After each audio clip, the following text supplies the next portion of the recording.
আজানের জবাব না দিলে কি হয়, ঘটনাটি শেষ পর্যন্ত শুনে যান, বড় একটি উপকার হবে। মসজিদে হারামে মাগরিবের আজান হচ্ছিল।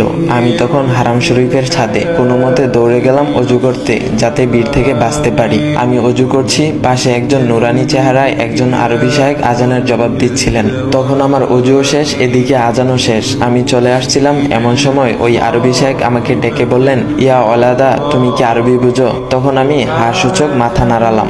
এরপর আরবি সাহেব বললেন, তোমাকে দেখে তো মনে হচ্ছে তুমি এলেমওয়ালা, তা তুমি কি করে পারলে আজানের জবাব না দিয়ে অজু করতে? তুমি কি জানো নবী করিম সাল্লাল্লাহু আলাইহি ওয়াসাল্লাম বলেছেন, তোমরা আজান শুনতে পেলে আজানের জবাব দিবে, অর্থাৎ মুয়াজ্জিন যেরূপ বলবে তোমরাও তদ্রূপ বলবে, তারপর আমার উপর দুরূদ পাঠ করবে। কেননা কেউ আমার উপর একবার দুরূদ পাঠ করলে আল্লাহ তার প্রতি 10 বার রহমত বর্ষণ করেন, সুবহানাল্লাহ। এবং ওই ব্যক্তির উপর নবী করিম সাল্লাল্লাহু আলাইহি ওয়াসাল্লামের শাফায়াত অবধারিত হয়। সহিহ মুসলিম 384। তারপর শাইখ বললেন, তুমি কি এই হাদিসটি শুনোনি? তখন আমি লজ্জিত স্বরে বললাম, জি জনাব, আমি এই হাদিসটি শুনেছি। তারপর উনি বলল, তুমি চাইলে এখন অজু করতে পারতে, কিন্তু তুমি কি পারবে এখন আজানের জবাব দিতে?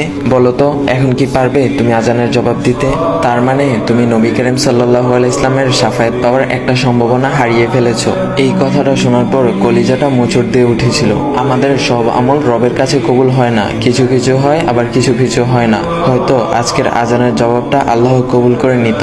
তখন আমার কিছু বলার ভাষা ছিল না, শুধু বললাম, শায়েখ, আমি আর কখনো এই আমলটা ছাড়বো না, ইনশাআল্লাহ। আমার জন্য দোয়া করবেন। আসুন ভাই ও বোনেরা, আজ থেকে আমরা আজানের জবাব দেব ইনশাআল্লাহ। আল্লাহ তাআলা আমাদের সবাইকে বোঝার তৌফিক দান করুক, আমাদের 5 ওয়াক্ত নামাজ পড়ার তৌফিক দান করুক, সবাই বলে আমিন।